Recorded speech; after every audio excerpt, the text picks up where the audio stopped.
Herkese salam. Günə bir cümlə öyrənirik və bu cümləni necə öyrənirik? İngilis dilində cümlə qurmaq üçün xüsusi struktur var. Əgər o strukturu bilsək, bizə ümumiyyətlə çətin gələn bir cümlə olmayacaq. Gəlin baxaq. Məktəbə getmək üçün erkən oyanıram. Cümləyə baxaq görün biz birinci hardan başlamalıyıq. Hər dəfə ingilis dilində cümlə qurmamışdan əvvəl ad və hərəkəti əksər hallarda bir cümlənin əvvəlində qoyuruq və birinci başlayırıq lap sonuna. Sonumuzda bizim oyanıram sözü var. Düzdürmü? Oyanıram. Kim oyanır? Mən oyanıram. Yəni burada mən məktəbə getmək üçün erkən oyanıram cümləsində məni görməsəniz belə artıq məlumdur ki, oyanıram, məndən söhbət gedir. Mən oyanıram. Kim? Mən. I. Nə edirəm? Oyanıram.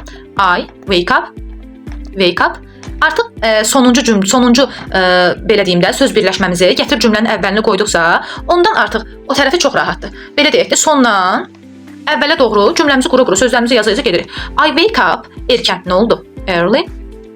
Üçün. İndi əksərimiz burada deyəcək ki, üçün fordur. Bir də to'muz var bizim. Baxın, bura bir qeyd kimi yazıram. For var, bir də to var. Bunların fərqi bilirsiniz nədir? To burada üçün hərəkətə aid olan bir üçündür. Amma for, məsələn deyirsən ki, I wait for school. Mən məktəb üçün gözləyirəm. For school. Amma burada məktəbə getmək üçün. Yəni burada bir hərəkət var. Hərəkət olduğuna görə biz foru bura aid eləyə bilmərik. Bizim hərəkətimizə aid olan üçün to'dur.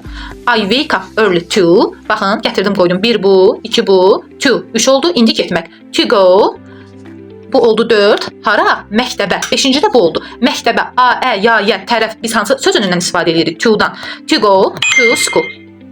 Cümləmiz bitdi. Baxın, sonuncu sözdən başladım. Ta əvvələ kimi sözlərimi qoy getdim. I wake up early to go to school. Yenə deyirəm. Buradakı to üçünü əvəz elədi. Amma buradakı to isə tərəf.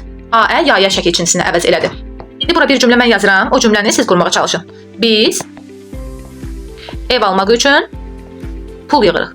Ev almaq üçün pul yığırıq. Bu cümləni şərhlərdə də yaza bilərsiniz. Mən özüm cavablayacağam. Bu videonun növbəti günlərdə də arxası gələcək. Yəni hər dəfə fərqli cümlələrlə mən sizə ingilis dilində cümlə qurmaq strukturunu izah edəcəm, öyrənəcəm və beləliklə söz bazanız artdıqca danışmaqdan, cümlə qurmaqdan qorxmayacaqsınız.